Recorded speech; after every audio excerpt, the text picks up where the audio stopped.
નમસ્કાર વિદ્યાર્થી મિત્રો, અગાઉના લેક્ચરમાં આપણે ભારિત મધ્યક, મિશ્ર મધ્યક, તેના સૂત્ર અને દાખલાઓનો અભ્યાસ કર્યો.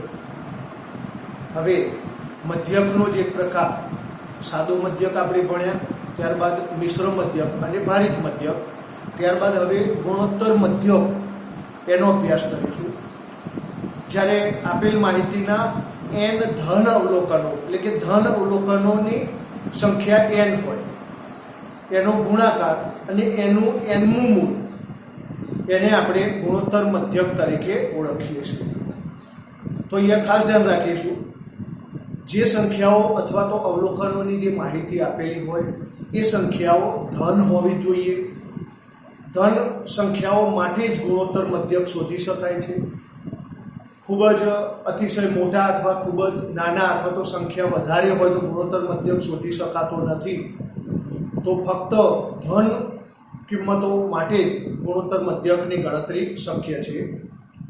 ગુણોત્તર મધ્યકની વ્યાખ્યા આપણે જોઈએ તો આપેલી n ધન સંખ્યાઓના ગુણાકારના nમા મૂળને ગુણોત્તર મધ્યક કહે છે. તેને સંકેતમાં કેપિટલ G વડે દર્શાવે છે. તો આપણે પહેલી વ્યાખ્યા લખીશું. ગુણોત્તર મધ્યક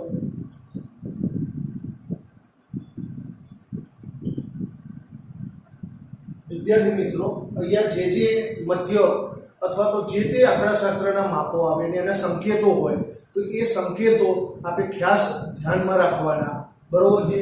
કારણ કે સંકેત અને સૂત્ર આ બે છે તો તમે દાખલાની ગણતરી સરસ રીતે કરી શકશો. તો ગુણોત્તર મધ્યક એમાં વ્યાખ્યા લખીશું. આપેલી n ધન સંખ્યાઓના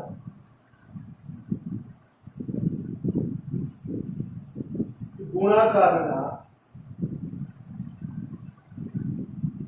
nમા મૂળને ગુણોત્તર મધ્યક કહે છે.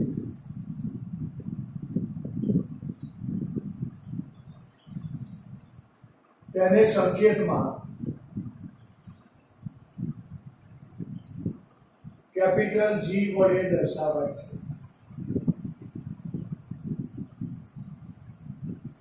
તો વિદ્યાર્થી મિત્રો, વ્યાખ્યા પહેલું તો આપેલી n ધન સંખ્યાઓના ગુણાકારના nમું મૂળ, બરોબર? 8 સંખ્યાઓ આપી હોય તો અષ્ટમૂળ, 6 સંખ્યા આપી હોય તો ષષ્ઠમૂળ, 4 સંખ્યા આપી હોય તો ચતુર્થ મૂળ, એનું જે nમું મૂળ એટલે કે સંખ્યાઓની સંખ્યા એટલાનું મૂળ આપણે શોધીશું. એને ગુણોત્તર મધ્યક કહે છે.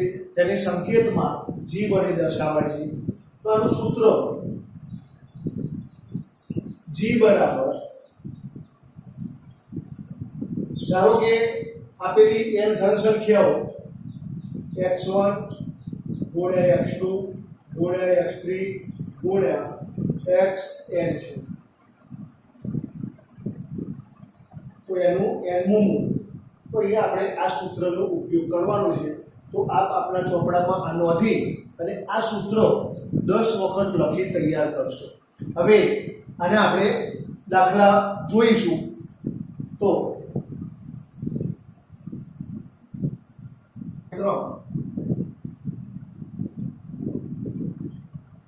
Page number 84. નીચેની માહિતી એક વર્ગના 8 વિદ્યાર્થીઓએ પાછલા મહિનામાં વાંચેલા પુસ્તકોની સંખ્યા દર્શાવે છે. 2, 1, 5, 9, 1, 3, 2 અને 4 ગુણોત્તર મધ્યકનો ઉપયોગ કરીને વાંચેલા પુસ્તકોની સંખ્યાની સરેરાશ મેળવો. હવે અહીંયા ગુણોત્તર મધ્યકનો ઉપયોગ કરવાનો છે. આપેલી સંખ્યાઓ કઈ કઈ છે? તો અહીંયા x1 બરાબર 2 લઈશું, x2 બરાબર 1, x3 બરાબર 5, x4 બરાબર 9, x5 બરાબર 1, x6 બરાબર 3, x7 બરાબર 2 અને x8 બરાબર 4. હવે કુલ n બરાબર આપણને 8 આપેલા છે. 1, 2, 3, 4, 5, 6, 7 અને 8. એ સૂત્ર આપણે મૂકીશું. G બરાબર, અહીંયા કિંમતો પહેલા તો સૂત્ર લખી દઈએ. x1 ગુણ્યા x2 ગુણ્યા x3 ગુણ્યા x4 ગુણ્યા x5 ગુણ્યા x6 ગુણ્યા x7 ગુણ્યા x8 અને અહીંયા n બરાબર 8 મૂકીશું. હવે કિંમતો તો x1 x2 એ દરેકની કિંમતો મૂકતા જઈશું. અહીંયા અષ્ટમૂળ શોધવાનું છે આપણે. 2 ગુણ્યા 1 ગુણ્યા 5 ગુણ્યા 9 ગુણ્યા 1 ગુણ્યા 3 ગુણ્યા 2 ગુણ્યા 4 1 2 3 4 5 6 7 ને 8 સંખ્યાઓ થઈ ગઈ. હવે આપણે કેલ્ક્યુલેટરની મદદથી અહીંયા 8 આવે એટલે 2 ની 3 ઘાત બરાબર 8 થાય છે. એટલે 3 વખત આપણે પ્રક્રિયા કરીશું. વર્ગમૂળનું બટન 3 વખત દબાવવાનું. તો સૌથી પહેલું તો અહીંયા ગુણાકાર આપણે કરી દઈશું. તો 2 ગુણ્યા 1 ગુણ્યા 5 2 2 5 10 1 10 9 90 તરી 270 540 અને ગુણ્યા 4 એટલે 2 ગુણ્યા 1 ગુણ્યા 5 ગુણ્યા 9 ગુણ્યા 1 ગુણ્યા 3 ગુણ્યા 2 ગુણ્યા 4 બરાબર 2160 થાય. હવે વિદ્યાર્થી મિત્રો જ્યારે અષ્ટમૂળ હોય ત્યારે આપણે કેટલી વખત 3 વખત વર્ગમૂળનું બટન દબાવવાનું. 2160 તો અહીંયા 3 વખત આપણે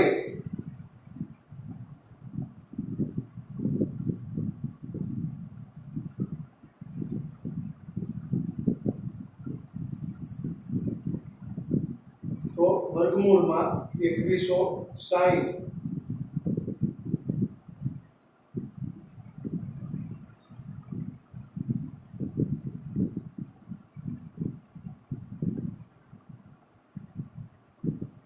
6.81 અને એનું પાછું ફરીથી વર્ગમૂળ એટલે કે 3 વખત આપણે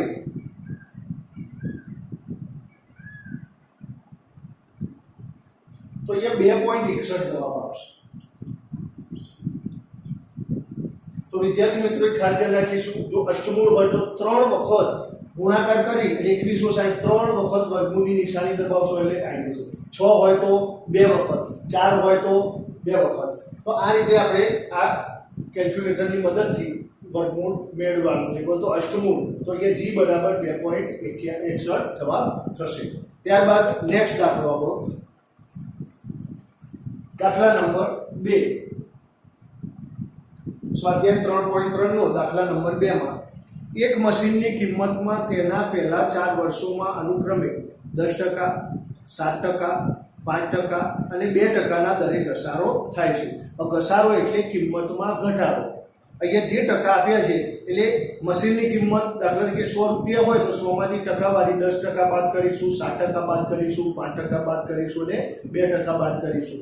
જે કિંમત આવશે એ આપણે x1, x2, x3 અને x4 બરોબર. અહીંયા 4 કિંમતો આપી એટલે 2 વખત વર્ગમૂળની નિશાની દબાવવી પડશે. ઘસારાના દરની સરેરાશ યોગ્ય રીતે શોધો. તો અહીંયા સ્વાધ્યાય 3.3 નો દાખલા નંબર 2 તો એમાં x1 બરાબર ધારો કે યંત્રની મશીનની કિંમત 100 રૂપિયા આપણે લઈ લઈશું. ધારો કે મશીનની કિંમત રૂપિયા 100 છે. એમાં પહેલા 4 વર્ષો એટલે પ્રથમ વર્ષે ઘસારો ગણીએ એટલે કે 10% ઘટાડો થશે તો 90 થશે. x2 બરાબર 100 માઈનસ બીજા વર્ષે 7% એટલે 7 બાદ કરીશું તો અહીંયા x3 બરાબર 5% એટલે 100 માઈનસ 5 એટલે 55. x4 બરાબર 100 માઈનસ 2% બરાબર 58. તો આપણે અહીંયા ઘસારાની રકમ બાદ કરીશું માંથી તો 90, 93, 95 અને 58 મળે. હવે આપણે સૂત્ર મૂકીશું g બરાબર x1 ગુણ્યા x2 ગુણ્યા x3 ગુણ્યા x4 બરાબર 4 કિંમતો એટલે ચતુર્થ મૂળ 90 ગુણ્યા 93 ગુણ્યા 95 ગુણ્યા 98 બરાબર. હવે અહીંયા આ સંખ્યાઓનો ગુણાકાર કરીશું.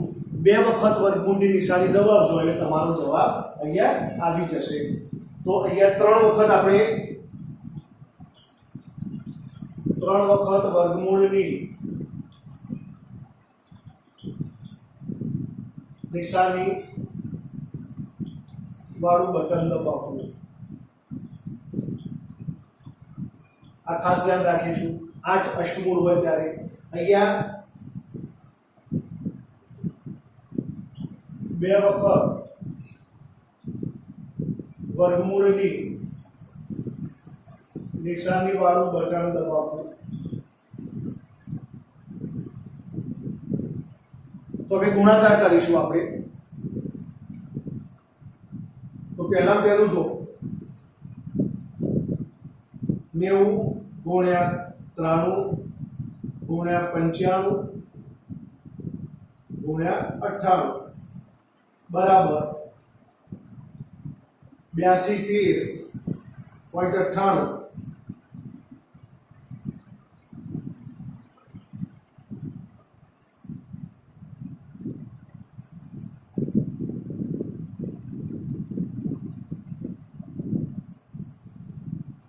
તો ये पहला तो गुणाकार આપણે લખી દઈશું. 90 ગુણ્યા 93 ગુણ્યા 95 ગુણ્યા 98 બરાબર 77 92 47.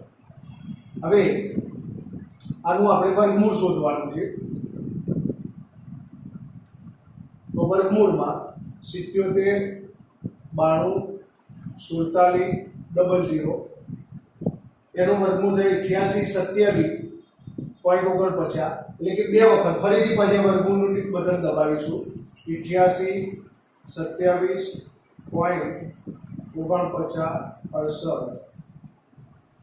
93.5.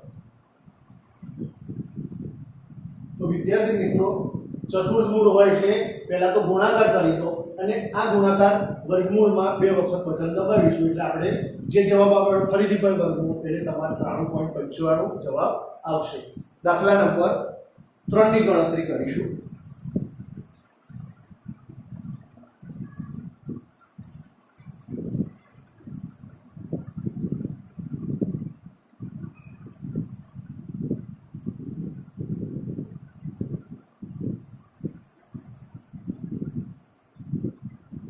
સ્વાધ્યાય 3.3 દાખલા નંબર 3. એક ટેક્સીએ સોમવારે 15 કિલોમીટર અને મંગળવારે 254 કિલોમીટરનો પ્રવાસ કર્યો છે. આ 2 દિવસોમાં પ્રવાસ કરેલા અંતરની સરેરાશ ગુણોત્તર મધ્યકનો ઉપયોગ કરીને મેળવો. તો એ 2 x1 અને x2 બે કિંમતો જ આપેલી છે. તો એ x1 બરાબર 15 કિમી અને x2 બરાબર 254 કિમી એટલે કે n બરાબર 2. તો g બરાબર n x1 ગુણ્યા x2 આ સૂત્ર લખ્યું. હવે કિંમતો 15 ગુણ્યા 254 બરાબર બે સંખ્યાઓનો ગુણાકાર કરી દઈશું. તો 15 ગુણ્યા 254 બરાબર 3810. હવે અહીંયા વર્ગમૂળ છે એટલે એક જ વખત નિશાની દબાવીશું. તો વર્ગમૂળમાં 3810 61.72. તો g બરાબર અહીંયા 61.72. તો વિદ્યાર્થી મિત્રો આ સ્વાધ્યાય 3.3 આ 3 દાખલા આપણે આપણા ચોપડામાં નોંધી દેશો અને સૂત્ર અને વ્યાખ્યા લખી અને તૈયાર કરશો.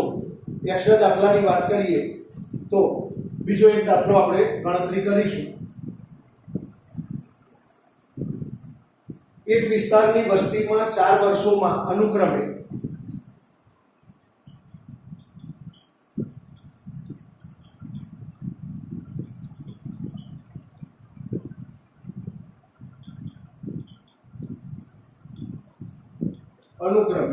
15%,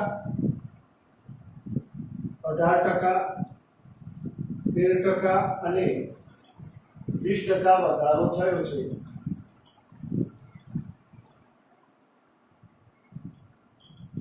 વસ્તીના વધારાના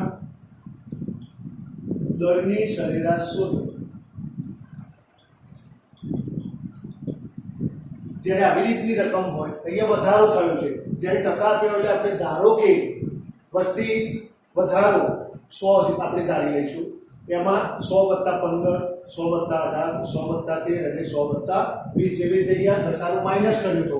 અહીંયા વધારાનો દર એટલે વસ્તીમાં વધારો થાય છે, તો x1 બરાબર 100 + 15, 100 + 18 એટલે 118, 100 + 13 એટલે 113 અને 100 + 20 એટલે 120. x1, x2, x3 અને x4 પછી સૂત્રમાં આ પ્રમાણે કિંમત મૂકશો તો તમને જવાબ g બરાબર અહીંયા મળશે 116.47.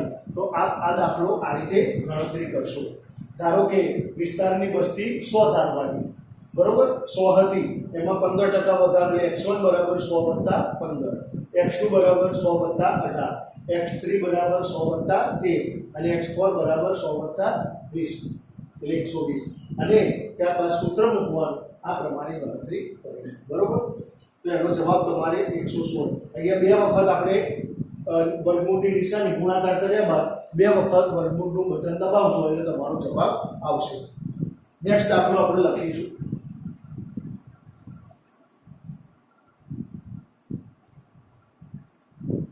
બે સંખ્યાઓનો ગુણોત્તર મધ્ય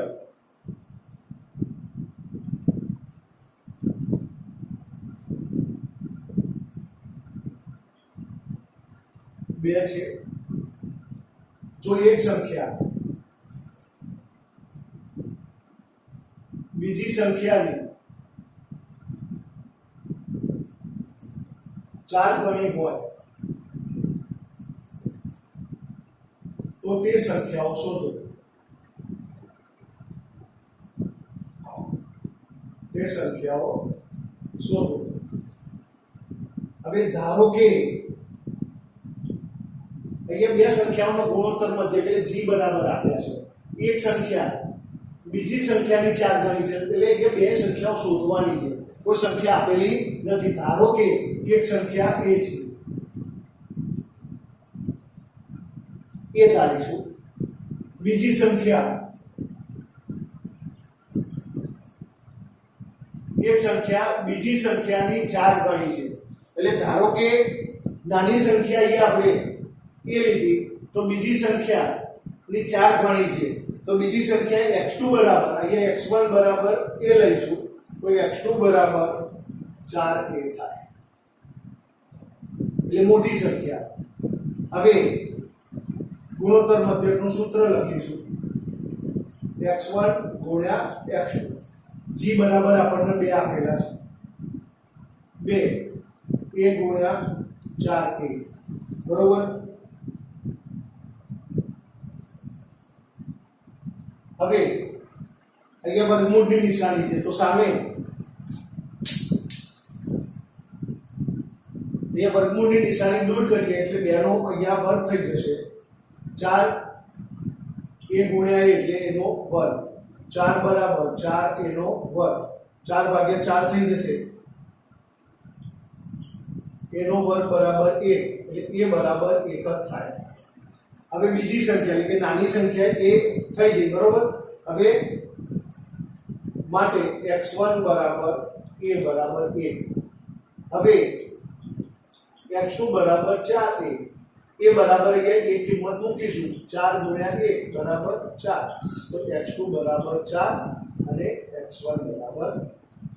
તો આ રીતે આપણે દાખલો ગણી શકીએ. આપ આપણા ચોપડામાં લખી લેજો.